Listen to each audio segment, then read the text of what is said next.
오늘 오전 2부 예배 특송 시간에 한 집사님께서 아주 멋진 하모니카 연주를 들려주셨습니다. 참으로 멋진 성탄 캐롤 하모니카 연주였는데요. 아름다운 그 연주를 듣고 또 앞에 있는 성탄절 관련 영상을 보면서 옛 생각에 잠시 잠겼습니다. 우리는 크리스마스 하면 누구에게나 어린 시절의 추억은 한 가지쯤 있을 것입니다. 옛날 생각이 좀 났습니다. 성탄절이 가까웠던 초등학생 어린 시절에 하루는 부엌에서 어머니께서 밥을 짓고 계셨고 거실에선 아버지와 저 남동생이 성탄 트리를 장식하고 있었죠. 그러던 도중 오래된 트리 전구가 고장이 나서 작동되지 않는다는 것을 발견했습니다. 그래서 우리 세 남자는 인근에 있는 상점으로 전구를 사러 들어가게 되었습니다. 우리는 그 매장 안에서 정말 다양한 종류의 전구가 진열되어 있는 것을 보았는데요. 깜빡거리는 전구, 차례로 돌아가면서 켜지는 전구가 있는가 하면 또 어떤 것은 예쁜 크리스마스 성탄 캐롤이 나오는 전구도 있었습니다.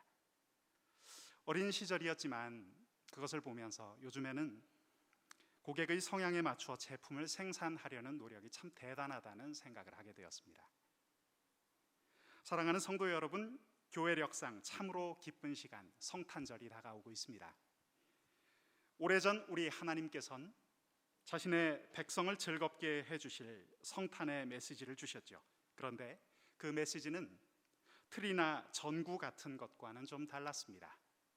오늘 말씀을 보시면 그것은 나뭇가지와 그 가지의 계보에 관한 것이었죠. 우리 하나님은 선지자 예레미야를 통하여 나뭇가지라는 이미지를 선보이십니다. 그것이 오늘 함께 읽어본 예레미야 33장 15절의 말씀입니다. 그날 그때에 내가 다윗에게서 한 공의로운 가지가 나게 하리니 그가 이 땅에 정의와 공의를 실행할 것이라. 어린 시절 저희 집 근처 교차로 길가에는 나무 한 그루가 자라고 있었는데요. 콘크리트 틈새에서 싹을 틔웠던 아주 작은 나무였습니다.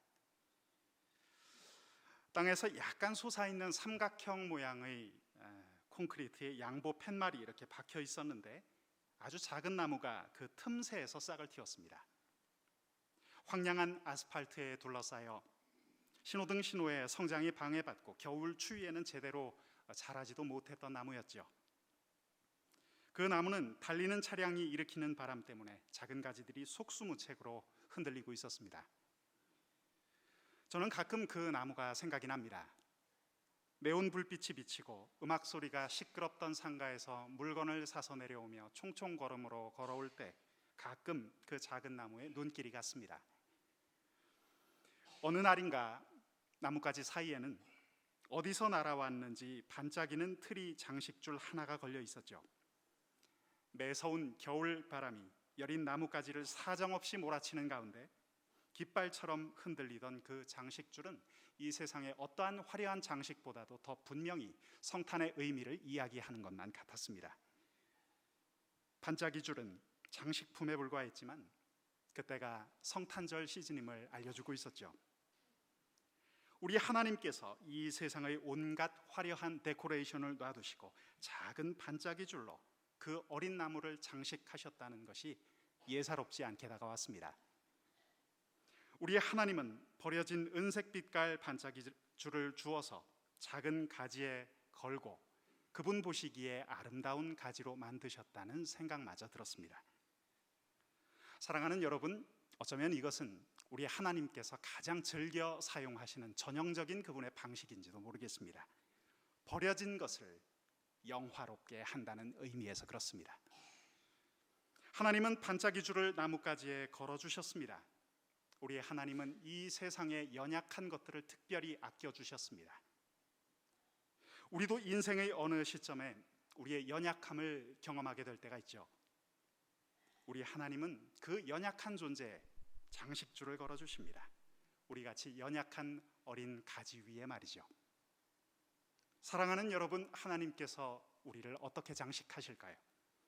하나님은 먼저 그분의 목적을 달아주시고 그분의 사랑을 걸어주시고 우리를 하늘 영광으로 반짝반짝 빛나게 만드십니다. 오늘의 첫 번째 메시지를 보겠습니다. 첫째로, 우리 하나님께서는 그분의 목적을 우리에게 달아주십니다. 오늘 예레미야 본문의 말씀이 이것을 잘 드러내주고 있습니다. 놀랍게도 하나님은 연약한 인간이 당신의 목적을 성취해야 할 수 있도록 우리를 이끄십니다. 예레미야 33장 15절 말씀 끝을 보면 하나님이 이 땅에 공의와 정의를 실현할 수 있는 한 분을 주신다고 했습니다. 바로 메시아를 약속하신 것이죠. 그렇다면 그 메시아는 어디에서 온다고 했습니까? 말씀을 보면 그 공의로운 가지는 다윗에게서 날 것이라고 했습니다. 이것은 다윗의 혈통에서 메시아가 탄생한다는 뜻입니다. 이 말은 아주 중요한 의미를 담고 있죠. 보잘것없고 실패한 인간들을 하나님이 어떻게 사용하시는지를 잘 알려주기 때문입니다. 오늘 예레미야 선지자는 가지라는 아주 중요한 비유를 사용하면서 하나님이 이 세상에 연약한 것을 그분의 목적을 위해 사용하신다고 분명히 외치고 있습니다. 오늘 말씀에 드러난 이 공의로운 가지는 앞서 이사야 선지자가 말했던 그 예언과 연결되어 있습니다. 우리 함께 말씀을 한번 읽어보겠습니다. 자막을 통해서 이사야 11장 1절의 말씀을 우리 한번 같이 읽겠습니다. 시작. 이새의 줄기에서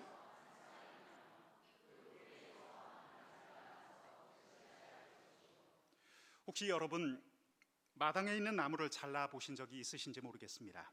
그리고 몇 달 뒤 그 잘라낸 나무 밑동에서 새싹이 솟아나는 것을 보신 적이 있는지 모르겠습니다. 준비된 사진을 한번 띄워주실까요? 선지자 이사야와 예레미야는 바로 그 모습, 나무 밑동에서 새싹이 돋아나는 이 모습을 연상하면서 성경을 기록했습니다. 사실 히브리 사람들에게 이 비유는 수치스러운 역사를 떠올리게 합니다. 여기 언급되어 있는 이새라는 이름은 이스라엘의 왕이었던 다윗의 아버지를 말하죠. 이새의 줄기에서 한 싹이 자란다고 했습니다. 하나님께서는 다윗에게 영원한 왕국을 약속하셨습니다. 그리고 이스라엘이 대대로 위대한 국가가 될 것임을 예언하셨습니다. 실제로 다윗과 그의 아들 솔로몬의 통치 기간 중 이스라엘은 점차 번성해져 갔고 강성해져 갔습니다. 그러나 이스라엘은 곧 오만한 죄를 짓기 시작했고 얼마 안 되어 나라는 두동강이 났습니다. 심각한 우상숭배에 찌들어 있던 북이스라엘은 아수르가 침공하자 곧 멸망하고 말았습니다. 그리고 오늘 예레미야 선지자는 남유다마저도 바벨론 제국에 의해 멸망될 것을 예언합니다. 그 강건했던 다윗의 왕국이 쇠약해져 밑동마저 잘려나갈 위기에 처했던 것이죠. 나라의 앞날을 내다보던 예레미야는 이사야 선지자가 보았던 것과 똑같은 장면을 이렇게 본 것입니다. 그것은 바로 나무 밑동에서 자라나고 있는 새싹이었습니다. 이스라엘은 이제 보잘것없는 나라가 되었고 하나님의 원수들에게서조차 조롱을 받는 그런 대상이 되었지만 예레미야 선지자는 자라나는 싹 이상의 것을 보았습니다. 그것은 작은 싹이 가지가 되어 이스라엘을 구하는 장면이었죠. 다시 한번 다윗의 통치가 정의와 공의로 실현되는 모습을 말하고 있었습니다. 사랑하는 성도 여러분, 오늘 예레미야가 말하고 있는 이 가지는 무엇입니까? 그것은 장차 오실 메시아, 우리의 주님 예수 그리스도이십니다. 이 세상의 구세주는 그렇게 한 나라의 밑동에서부터 오셨습니다. 하나님은 이 세상의 연약한 것에 당신의 영광을 장식해 주실 수 있는 분이죠. 우리 하나님은 바로 그런 일을 행하십니다. 그렇기에 사도 바울은 고린도전서 1장 27절 28절의 말씀을 통해 이렇게 외치고 있는 것이죠. 자막을 함께 읽겠습니다. 그러나 하나님께서 세상에 미련한 것들을 택하사 지혜 있는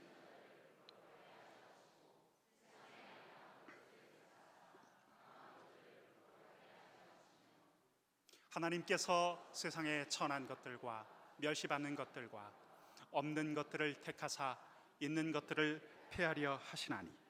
우리가 잘 알고 있는 성탄절의 이야기를 생각해 보실까요? 만왕의 왕이신 예수님은 아주 가난한 마을, 초라한 말구유에서 가녀린 아기의 모습으로 태어나셨습니다. 이 사실은 우리에게 큰 감사의 제목입니다. 사실 그분은 왕다운 출생을 하신 분이 아닙니다. 말구유에서 태어나셨습니다. 우리 하나님께서는 독생자를 영광스럽게 만드시려고 대단한 화려한 방식을 택하지 않으셨습니다. 오히려 자기 아들로 하여금 이 세상의 연약한 것들을 영화롭게 하셨습니다. 그 작은 아기로 인해 베들레헴은 아름다움을 입었고 마굿가는 천국이 되었습니다. 그 연약하고 초라한 것들을 얼마나 영광스럽게 아름답게 만드셨는지 우리는 오늘도 그 사실을 기억하며 찬송하고 노래하죠. 우리 주님께서는 쓸모없는 가시나무까지도 영광의 면류관으로 사용하셨습니다. 그것으로 인류의 영혼들을 구원하셨습니다. 하나님은 언제나 가장 연약한 것들에게 반짝이는 장식품을 걸어주십니다. 그분은 그렇게 거룩한 목적을 달성하십니다. 우리 하나님은 바로 그런 분이십니다. 사랑하는 여러분, 하나님은 우리의 인생의 실패마저도 그분의 목적을 위해 쓰시는 분입니다. 오늘 말씀을 보십시오. 이스라엘이 처한 이 현실을 생각해 보십시오. 하나님의 위대하신 약속은 빛을 발하고 있습니다. 이스라엘이 과거 겪었던 분단과 이제 닥칠 멸망의 신호는 이 나라의 실패를 말해주죠. 한때 거목이었던 이스라엘은 이제 아주 작은 싹과 가지로 축소된다고 했습니다. 인간적인 눈으로 볼 때 그것은 분명히 실패입니다. 또한 이 땅에 많은 사람들이 처한 영적인 현실이기도 합니다. 우리는 하나님 앞에 자랑할 것이 없는 사람들입니다. 오늘 예레미야서와 이사야서에서 등장하는 아주 중요한 비유, 가지라는 것은 히브리어로 네체르라고 합니다. 대부분의 성경학자들이 그렇게 해석을 합니다. 예수님이 자라신 동네 이름 나사렛의 어근일 가능성이 매우 높다고 지적합니다. 직역해보면 이런 뜻이 되죠. 공의로운 한 가지가 가지 동네에서 자라셨다. 하지만 그 이름은 위대함과는 거리가 멀었습니다. 오히려 웃음거리와 가까웠습니다. 가지동네라는 이름은 이스라엘의 수치스러운 역사를 떠올리게 했습니다. 그렇기에 예수님이 나사렛 출신이라 말했을 때 요한복음 1장 46절의 그 말씀처럼 자막을 띄워주시죠. 나사렛에서 무슨 선한 것이 날 수 있느냐라는 조롱이 나왔던 것입니다. 그럼에도 우리 예수님은 당신의 인생을 이 나사렛과 엮으시면서 그 마을에 특별한 의미를 부여하셨습니다. 사랑하는 성도 여러분, 하나님이 인간의 실패를 사용하시고 그분의 영광스러운 목적을 달성하신다는 이 사실, 이것은 우리에게 크나큰 도전과 위로가 아닐 수 없습니다. 우리 가운데도 그런 실패의 고통스러운 경험을 하신 분이 계실 겁니다. 자녀 양육, 결혼 생활, 직장 생활과 신앙 생활에 실패할 때 우리들은 고통을 경험하죠. 우리도 때로 그런 실패를 경험합니다. 하지만 하나님께서는 그런 쓰디쓴 실패마저도 당신의 영광스러운 목적을 위해 쓰십니다. 인생을 살아가면서 우리는 이 약속이 절실하게 필요한 때를 만나게 됩니다. 여러분, 전 이 자리에서 우리 하나님이 모든 문제를 다 막아주시니 아무런 걱정도 할 필요가 없고 편안히 살 수 있다, 이렇게 말씀드리진 않겠습니다. 우리가 사는 이 세상은 아담의 타락 이후 실패와 고통을 피해갈 길이 없습니다. 하지만 이것 하나만큼은 분명히 말씀드릴 수가 있습니다. 우리 하나님은 우리의 쓰디쓴 실패마저도 쓰시고 당신의 영광스러운 목적을 달성하십니다. 왜냐하면 그분은 합력하여 선을 이루시는 분이기 때문입니다. 우리들은 미리 포기할지 모르지만 이스라엘의 하나님이 살아계신 한 그분의 목적은 꺾이지 않습니다. 하나님은 우리를 포기하지 않으셨습니다. 하나님이 우리 생에 아무런 목적을 갖고 계시지 않았다면 우리들은 오늘 이 자리에서 말씀을 함께 듣기 위해 앉아 있을 수도 없었습니다. 우리가 오늘 이 자리에 함께 앉아 있다는 것은 하나님께서 내일의 목적을 위해 우리들을 준비시키고 계시다는 뜻입니다. 여러분, 이 사실을 믿으십니까? 하나님은 새날에 새 소망을 주십니다. 옛 실패는 지나가는 말이 되고 말 것입니다. 우리 하나님은 이 세상의 실패마저도 사용하시며 그분의 목적, 천국의 목적을 이루십니다. 그분은 연약한 우리들을 그렇게 장식하고 싶어 하십니다. 오늘의 두 번째 메시지를 보겠습니다. 둘째로, 하나님께서는 연약한 사람들을 무한한 사랑으로 장식해 주십니다. 오늘 말씀을 보면 하나님께서는 이스라엘이 비록 죄인일지라도 끝까지 사랑하겠다고 약속하십니다. 왜 이스라엘이라는 나라가 비참한 처지에 놓였습니까? 그것은 백성들이 하나님을 거역했기 때문입니다. 그것은 다른 사람의 잘못 때문도 아니었습니다. 그들의 탓이었습니다. 교만과 질시와 우상 숭배에 사로잡혀서 하나님께 등을 돌린 결과였습니다. 그럼에도 우리 하나님은 이렇게 말씀하시죠. 예레미야 33장 8절의 말씀, 우리 자막을 통해 함께 읽겠습니다. 내가 그들을 내게 범한 그 모든 죄악에서 정하게 하며 그들이 내게 범하며 행한 모든 죄악을 사할 것이라. 참으로 놀랍게도 우리 하나님은 죄인들에게서 구세주인 한 가지가 나겠다고 말씀하셨습니다. 인간의 실패, 인간의 치욕, 죄악조차도 우리 하나님의 사랑을 지우지 못했습니다. 그 어떤 것도 인류를 구원하실 구세주의 탄생을 방해하지 못했습니다. 예레미야는 눈물의 선지자라는 그 별명대로 이스라엘이 받을 징벌을 가슴 아파하며 하염없이 울고 또 울었습니다. 그 징벌은 이방의 적군이 이스라엘을 찍어버리는 모습으로 나타날 것이었습니다. 하지만 예레미야는 그 징벌과 동시에 끊임없는 하나님의 사랑을 다시 확인했습니다. 미래의 회복을 약속하시는 그분의 음성을 들었습니다. 여기서 우리들은 크신 사랑의 하나님의 모습을 봅니다. 그리고 영적인 중요한 진리를 깨닫습니다. 하나님의 징벌이 있다고 해서 하나님의 사랑이 우리를 떠난 것은 아니라는 것이죠. 하나님은 이스라엘 백성들의 죄악에도 불구하고 그들에게 구원을 약속하십니다. 우리의 죄 때문에 인생에 실패했다 여길지라도, 나의 지금 곤고한 환경이 있다 할지라도 우리는 하나님의 사랑이 떠났다고 생각할 필요가 없습니다. 이야기를 하나 들려드립니다. 미국에서 이민 목회를 하시던 한 목사님의 이야기가 생각이 났습니다. 그분은 목회하시면서 정말 가슴 아팠던 순간 하나를 이야기하셨는데, 그분의 교회에서 자란 어느 자매의 모습을 떠올린 것이었습니다. 처음에 그 자매는 교회의 자랑이었습니다. 청소년 시절 누구보다 명랑했고 똑똑했고 같이 있으면 유쾌했고 주님을 사랑한 사람이었죠. 그런데 어느 날부터 사람이 달라지기 시작했다고 합니다. 밝고 명랑했던 그 얼굴에 어둠과 냉소가 들어갔고 거짓말과 교활함, 반항이 생활 주변을 물들였습니다. 단란했던 가정은 싸움과 눈물로 번졌습니다. 폭음과 마약, 오랜 가출의 악몽을 4년이나 지속하던 끝에 그 자매는 마침내 집에 돌아왔고 목사님께 도움을 요청했습니다. 자신이 임신을 한 것 같으니 도와달라고 말입니다. 그 자매는 자신의 처지를 하나님의 징벌이라고 여겼던 것 같습니다. 정서적으로 극도로 불안해져 있는 그녀에게 목사님은 성경의 말씀을 읽어주었고 기도해 주었고 바른 길을 권면했습니다. 사랑하는 여러분, 하나님의 징벌이 있다고 해서 하나님의 사랑이 우리를 떠난 것은 아닙니다. 결코 아닙니다. 우리 하나님은 언제나 더 큰 위험으로부터 우리를 막아주십니다. 보호하십니다. 몸을 돌려서 우리를 안으시고 사탄의 위협으로부터 우리를 지키십니다.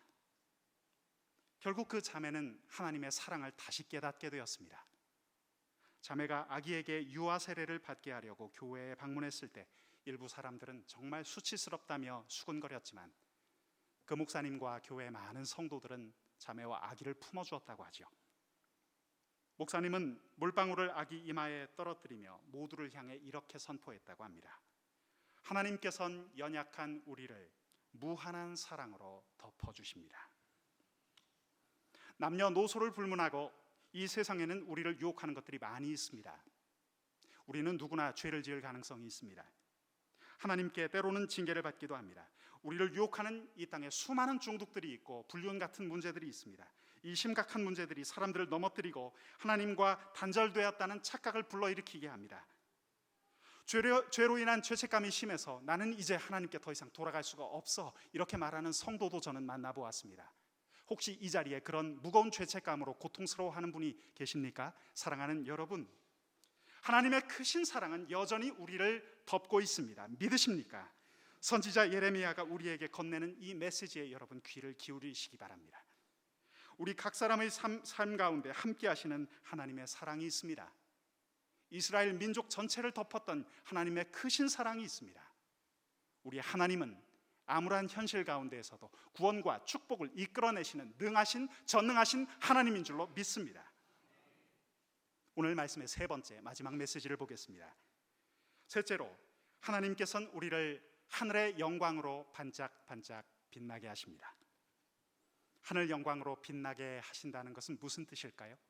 그분께서 당신의 백성들에게 빛나는 하늘의 이름을 선사하신다는 뜻입니다. 오늘 본문 가운데도 그 말씀이 소개가 됩니다. 하나님이 주신 그 이름 때문에 우리가 얼마나 소중하고 특별한 존재인지를 깨달을 수 있는 그 이름이 나오죠. 예레미야 33장 16절 본문의 말씀을 우리 함께 보겠습니다. 16절 말씀입니다. 여기서 예레미야는 이렇게 선포하고 있습니다. 그날에 유다가 구원을 받겠고 예루살렘이 안전히 살 것이며 이 성은 여호와는 우리의 의라는 이름을 얻으리라. 할렐루야. 빛나는 이름을 보십시오. 여호와는 우리의 의. 이 이름의 성경은 오늘 초점을 맞추고 있습니다. 위대한 성경 진리는 성탄절의 아기 예수님처럼 때로는 아주 작은 모습으로 다가오지만 이 이름은 선명히 우리에게 빛을 발하고 있습니다. 여호와는 우리의 의. 이 빛나는 이름에 주목하십시오. 지금은 멸시받고 죄악에 찌들어 있는 이스라엘을 향하여 여호와 우리의 의라는 빛나는 하늘의 이름이 붙여질 것이라고 했습니다. 그 처참했던 나라가 다시 구원을 받을 것이며 여호와는 우리의 의라는 이름으로 불린다는 것입니다. 하나님은 당신의 백성에게 그분의 빛나는 이름을 선사하고 싶어 하십니다. 그들에게 그 이름을 주심으로 얼마나 소중하고 특별한 존재인지를 알게 하십니다. 오늘 예레미야 33장 본문의 절정은 바로 이 이름에 있습니다. 하나님이 이스라엘을 위해 준비하신 축복 중 으뜸 가는 것이 바로 메시아에 대한 약속이며 그분이 오심으로 받게 되는 이 이름 때문이라는 것입니다. 이것이야말로 장차 이스라엘 공동체가 받게 될 축복 중 가장 큰 것이었습니다. 사랑하는 성도 여러분, 그 빛나는 이름 안에는 메시아 그분의 성품이 담겨 있습니다. 여호와는 우리의 의라는 이 빛나는 이름 가운데 인간을 위해 오실 그분의 사역이 깃들어 있습니다. 곧 오실 메시아께서는 스스로 의로워질 수 없는 죄 많은 이스라엘 백성들에게 의로움을 선사하신다고 했습니다. 하나님께서는 자신의 독생자를 통해 우리에게 의로움을 주려 하십니다. 죄를 모르시는 예수님은 우리 대신 죄인 취급을 받으시고 우리가 하나님 앞에 의가 되게 하셨습니다. 그것이 바로 고린도후서 5장 21절의 말씀입니다. 말씀을 보시기 바랍니다. 십자가 공로를 통해 예수님은 우리에게 그분의 빛나는 성품이 제공된다고 약속하셨습니다.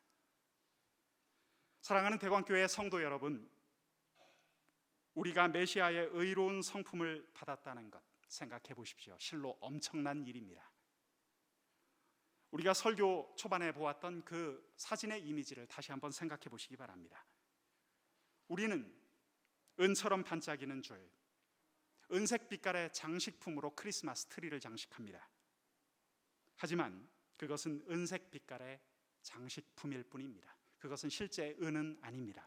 그러나 우리 하나님은 우리를 독생자의 이름으로 부르실 뿐만 아니라 그 이름에 걸맞는 사람이 되게 하십니다. 그분은 우리를 의로운 자라 부르십니다. 우리는 예수님의 희생으로 의로운 자가 되었습니다. 사랑하는 성도 여러분, 우리는 예수 그리스도를 통하여 하나님의 거룩한 자녀가 된 줄로 믿습니다. 우리는 그분의 자녀입니다. 하나님이 우리에게 주신 그 영광은 장식품이 아닙니다. 진짜 선물입니다. 하늘에서 내려온 빛나는 하늘의 선물입니다. 우리가 하나님께 소중한 이유는 무엇입니까? 우리 자신의 의로움 때문인가요? 아닙니다. 이 땅 가운데 찾아오신 오직 한 분, 주 예수 그리스도로 인한 것입니다. 우리가 이 사실을 깨닫는 순간 성탄절의 메시지는 분명합니다. 왕의 침대로 말구유 지푸라기를 사용하신 하나님께서는 왕의 보좌로 죄인들의 마음을 사용하실 것입니다. 하나님은 죄인들을 내치지 않으십니다. 그분 앞에서 영화로운 존재로 바꾸십니다. 하나님은 이 땅의 연약한 사람들을 하늘 영광으로 빛나게 하십니다. 반짝이줄로 여린 가지를 장식하셨던 그 하나님께서 우리들의 삶도 하늘 영광으로 반짝반짝 빛나게 하실 것입니다. 함께 기도하겠습니다.